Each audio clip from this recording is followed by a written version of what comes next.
Eh bien salut tout le monde, c'est Flo, j'espère que vous avez la forme. Alors aujourd'hui on va parler des smartphones à 200 € environ, donc le top 5 des meilleurs smartphones. J'ai récemment changé de téléphone et justement j'ai fait un point. C'est vraiment le budget que je dépense dans un téléphone, c'est 200 €. Donc voilà, à chaque fois je fais le tour, je change tous les ans, tous les 2 ans environ. Mais j'ai pas envie de me ruiner, j'ai envie d'un téléphone qui soit vraiment convenable et pour moi c'est le meilleur rapport qualité-prix. Donc c'est l'occasion, j'avais envie de vous faire profiter de la recherche que j'ai fait vraiment très récemment pour vous proposer actuellement le meilleur smartphone à 200 €. On voit ça ensemble tout de suite, allez, c'est parti!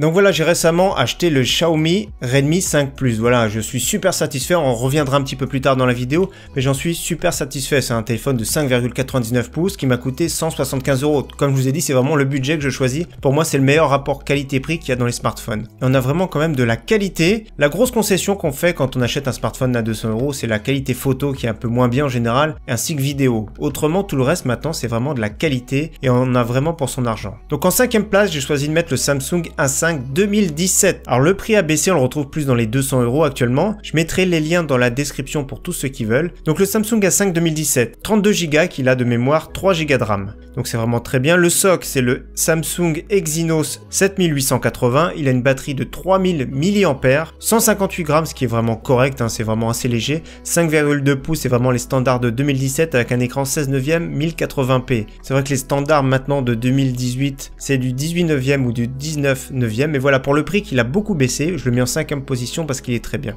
Donc au niveau des points positifs, c'est que déjà c'est son écran, il est vraiment magnifique, un écran super AMOLED. Samsung a vraiment de la qualité sur l'écran, il est vraiment au top. Autrement, il a l'USB type C, il a l'étanchéité IP68, les finitions sont vraiment très bien et en plus de ça, il a vraiment une très bonne autonomie. En point négatif, malheureusement, c'est qu'il a une qualité photo en retrait et notamment par rapport à la version 2016 du A5. En 4e position, je vais mettre le Huawei P8 Lite 2017. Pour moi, en 2017, c'était vraiment le meilleur smartphone à 200 €, à moins de 200 €. Vraiment, il était vraiment excellent. Toujours pareil, on va faire le tour un petit peu des caractéristiques. Donc, il n'a que 16 Go de RAM extensible, 3 Go de RAM, donc comme la plupart du temps maintenant. Le SoC, c'est vraiment le Huawei Kirin 655, une batterie de 3000 mAh, donc vraiment c'était les standards du moment. 147 grammes, 5,2 pouces, donc on retrouve plus ou moins la même chose que le Samsung, sauf que le Samsung, il a des touches physiques en bas. Ici, toujours un écran 5,2 pouces, 16/9 1080p. En point positif pour celui-ci, vraiment, c'est son autonomie qui est vraiment super correcte. Le prix maintenant en 2018 qui a beaucoup baissé d'environ 50 €, donc voilà, il coûte 150 € de nos jours, c'est vraiment super intéressant. Il est plutôt compact, hein, c'est vrai que maintenant on a des téléphones qui sont de plus en plus gros, donc ici vraiment compact. En plus de ça, il a une très bonne qualité photo, donc pour son budget c'est vraiment très bien. En point négatif, pour moi il n'y en a pas parce que le budget quand même il a baissé 150 €, on peut pas lui trouver de gros points négatifs par rapport à son prix. En 3e position, j'ai choisi de mettre le Nokia 6 2018 ou alors le Nokia 6.1, donc tout récemment sorti. Vraiment Nokia, c'est HMD qui a repris la construction des smartphones Nokia, donc vraiment qui font du très bon travail, un constructeur chinois. Donc celui-ci coûte environ 249 €, mais il risque de baisser rapidement vers les 200 €. Donc vraiment c'est un point faible déjà qu'il soit un petit peu plus cher que les autres. Autrement, au niveau des caractéristiques, nous avons 32 Go de stockage, 3 Go de RAM, donc ça c'est vraiment très bien.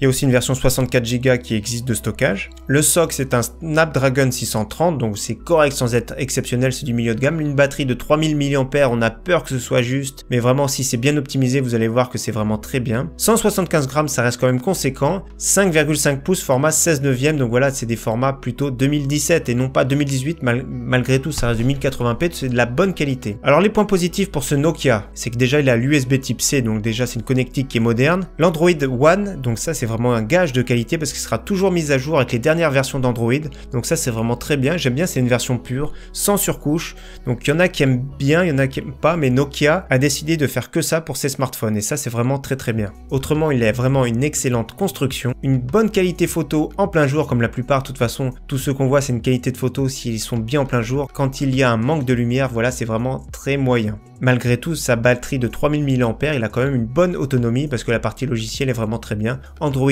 pur qui est vraiment pas trop gourmand. En point négatif, celui-ci, c'est qu'il a un format 16/9, donc c'est pas trop dans les goûts du jour de 2018 et il a quand même de larges bordures, que ce soit un petit peu sur les côtés ou même en haut et en bas. Donc c'est un format il va être assez volumineux et quand même assez encombrant pour un 5,5 pouces. En 2e position, celui vraiment que j'avais hésité d'acheter, c'est le Honor 9 Lite. compact. Il est vraiment très bien, il est vraiment joli, magnifique. Un dos en verre, pas trop grand, 5,65 pouces au format 1080p+, donc 149 grammes, c'est vraiment raisonnable, il est assez compact, mais voilà, c'est un dos en verre avec, c'est un aimant à trace de doigt, voilà, à peine on le met. Si on n'a pas de coque, voilà, franchement, le dos, il est vraiment, on a toutes nos empreintes sur le dos de notre smartphone. Au niveau des caractéristiques techniques, nous avons 32 Go de stockage, 3 Go de RAM, donc ça c'est vraiment très bien, c'est plus ou moins les standards de 2018. Le SoC c'est un Kirin 659, donc il est un petit peu mieux que le Huawei P8 Lite 2017, et une batterie de 3000 mAh qui est vraiment correcte. Au niveau des points positifs, voilà, c'est la construction qui est vraiment au top, avec son dos en verre vraiment magnifique. Un écran vraiment de qualité, donc ça c'est vraiment très bien, ils sont de plus en plus de qualité de toute façon les écrans. En plus de ça, nous avons une bonne autonomie malgré la batterie de 3000 mAh, parce que c'est quand même une bonne optimisation et un très bon processeur. En point négatif, voilà, c'est le dos qui marque beaucoup les traces de doigts, donc ça c'est vraiment dommage si on n'a pas de coque. La partie photo est moyenne sans plus, donc ça c'est vraiment dommage. Et la sortie casque, parce que c'est important, la sortie casque est vraiment de moyenne qualité. Et en première position, incontestée pour moi, je mets le Xiaomi Redmi Note 5. Alors moi, celui-ci, j'ai le Redmi 5 Plus. Voilà, c'est presque le même. La différence, c'est que le SoC va être un petit peu plus puissant et il a un double capteur photo, le Note, et celui-ci, il n'y en a qu'un seul, mais celui-ci est un petit peu moins cher. J'ai acheté 175 €, mais on le retrouve entre 150 et 170 en 32 Go, comme celui-ci. Il existe aussi en version 64 Go.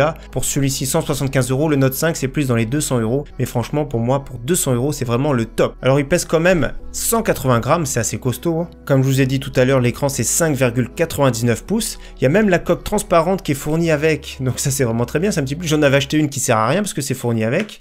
Le dos métallique, la finition vraiment au top. Je vous en parle parce que c'est exactement le même. Le Note 5, je vous ai dit, il y a très peu de choses qui changent, mais vraiment la finition au top. Version bleue, j'ai choisi. Il y a plusieurs versions disponibles. Il y a or, il y a noir. Donc concernant le Note 5, la batterie, c'est 4000 mAh comme celui-ci. Je vous assure que la batterie, ça dure vraiment très longtemps. 3 jours sans problème. Je le recharge au bout de 3 jours. Même des fois, on oublie de le recharger et on se retrouve avec 15-20% de batterie sans s'en rendre compte. Le Snapdragon en SoC, le 636, qui est vraiment excellent, hein. Il est un petit peu mieux que celui-ci. Celui-ci, c'est la version juste en dessous. Pratiquement tous les Xiaomi actuellement, donc les versions 32 Go ont 3 Go de RAM et les versions 64 Go de stockage ont 4 Go de RAM. Donc c'est plus ou moins ça. Le prochain qui va arriver, ça va être le 6 Pro qui va être aussi excellent. Je vous mets une photo au direct parce que je vous montre comment il est le 6 Pro. Il y aura la petite encoche sur le haut et en bas, il y aura un petit jour. Ça, c'est vraiment dommage, un petit contour. Autrement, au niveau des points positifs, comme je vous ai dit, il a une super finition avec un dos en métal. Il a vraiment un très bel écran. Donc c'est du 1080p+. Il a vraiment une autonomie de fou et ça fait vraiment très plaisir. C'est vraiment rare d'avoir un téléphone qu'au bout de 3 jours, on le recharge seulement. Et enfin, le Redmi Note 5 fait vraiment de très belles photos de jour avec son double capteur photo. Au niveau des points négatifs, parce qu'il y en a un petit peu quand même, il faut en trouver. Donc c'est qu'il n'a pas d'USB type C, vous savez, cette connectique quand même qui est beaucoup plus moderne. Et les photos en basse lumière, comme la plupart dans cette gamme de prix, c'est les photos qui sont un petit peu moins bien. Donc voilà, en basse lumière, c'est beaucoup moins bien. Et ça, c'est heureusement parce qu'à 200 €, on peut pas avoir les mêmes photos qu'un smartphone à 300 ou 500 €. Alors depuis tout à l'heure, en image de fond, c'est le Nokia X6.